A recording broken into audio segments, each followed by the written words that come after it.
Mother सुहाग online classes में आप सभी का स्वागत है।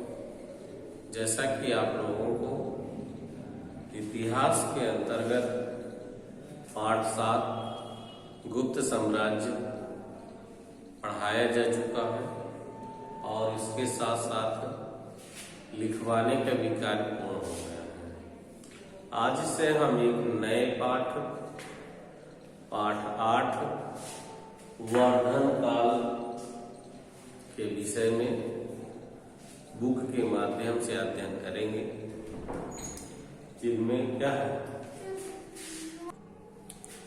आज आप लोगों को हम पाठ 8 वर्धन काल की प्रस्तावना, फिर हर्षवर्धन काल का शासन, हर्ष का चरित्र एवं उसका साहित्य प्रेम के विषय में अध्ययन कराएंगे, जिन्हें सभी बच्चे बुक के माध्यम से इस पाठ का अध्ययन करेंगे। तो हम प्रस्तावना के माध्यम से सबसे पहले देखेंगे गुप्त काल के शासन के लगभग 100 वर्षों बाद उत्तर भारत में एक नए साम्राज्य का उदय हुआ, जिसे वर्धन साम्राज्य के नाम से जाना जाता है। क्या है? गुप्त काल के शासन के लगभग 100 वर्षों बाद, यानी गुप्त काल जो शासन था उससे 100 वर्षों बाद भारत में एक नए साम्राज्य का उदय हुआ, जिसे वर्धन साम्राज्य के नाम से जाना जाता है। इस वंश की स्थापना प्रभाकर वर्धन ने की थी, जिसने अपने पराक्रम से हूणों को उत्तर पश्चिम भारत से बाहर खदेड़ दिया। इस साम्राज्य की राजधानी थानेश्वर थी। इस वंश का सबसे प्रतापी राजा हर्षवर्धन था, यानी वर्धन वंश का सबसे प्रतापी राजा कौन था? हर्षवर्धन था। इस यशस्वी सम्राट ने अपनी उपाधियों के द्वारा उत्तर भारत के विशाल भूभाग को अपने साम्राज्य के अंतर्गत संगठित कर लिया तथा अशोक और समुद्रगुप्त जैसे प्रतिभाशाली सम्राटों की भांति ही इतिहास में यश अर्जित किया। यानी जिस तरीके से अशोक और समुद्रगुप्त ने अपने प्रतिभाशाली व्यक्तित्व के कारण इतिहास में एक स्थान प्राप्त किया, उसी तरीके से हर्षवर्धन ने भी अपनी प्रतिभा के कारण इतिहास में एक महत्वपूर्ण स्थान हासिल किया। हर्षवर्धन के शासनकाल के बारे में समझेंगे। हर्षवर्धन 606 में वर्धन वंश की राजगद्दी पर आसीन हुआ। हर्षवर्धन कब राजगद्दी पर बैठा? 606 ईस्वी में वर्धमान की राजगद्दी पर आसीन हुआ। उस समय वर्ध साम्राज्य की राजधानी थानेश्वर थी।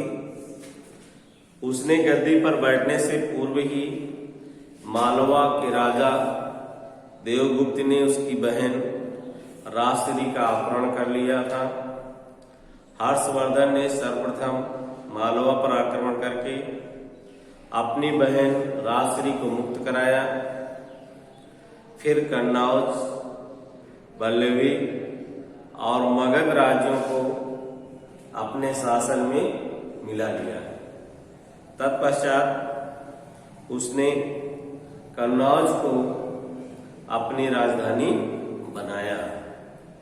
तो हर्षवर्धन ने किसको अपनी राजधानी बनाया? कन्नौज को।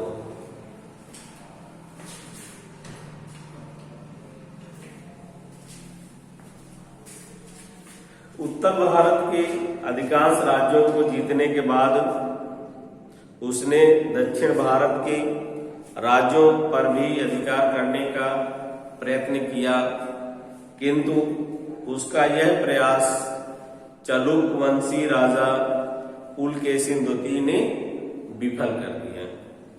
बाद में हर्षवर्धन ने फिर कभी दक्षिण के राज्यों को जीतने का प्रयत्न नहीं किया।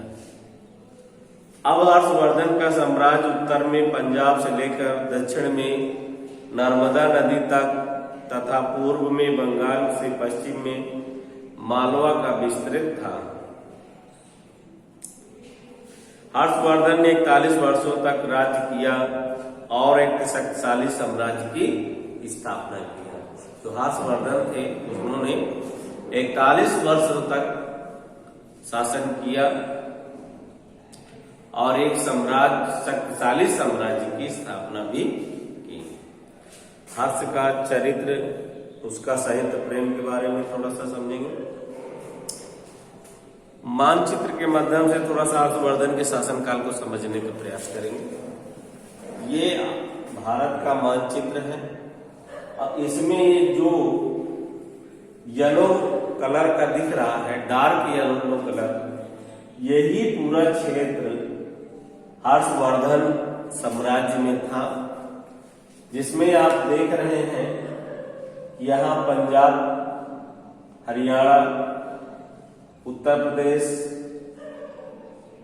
उत्तराखंड, मध्य प्रदेश के ये जो भाग थे, ये गुजरात और इधर बिहार, पश्चिम बंगाल, छत्तीसगढ़, झारखंड, ये सारे क्षेत्र हर्षवर्धन के शासनकाल में शामिल थे। यानी एक बहुत बड़े साम्राज्य का उन्होंने गठन किया था। इस तरीके से आज हम हर्षवर्धन के शासनकाल के विषय में अध्ययन जो किया है, इसे आप सभी बुक के माध्यम से अध्ययन करेंगे और होमवर्क में भूगोल में पार्ट 3 याद करना है। धन्यवाद।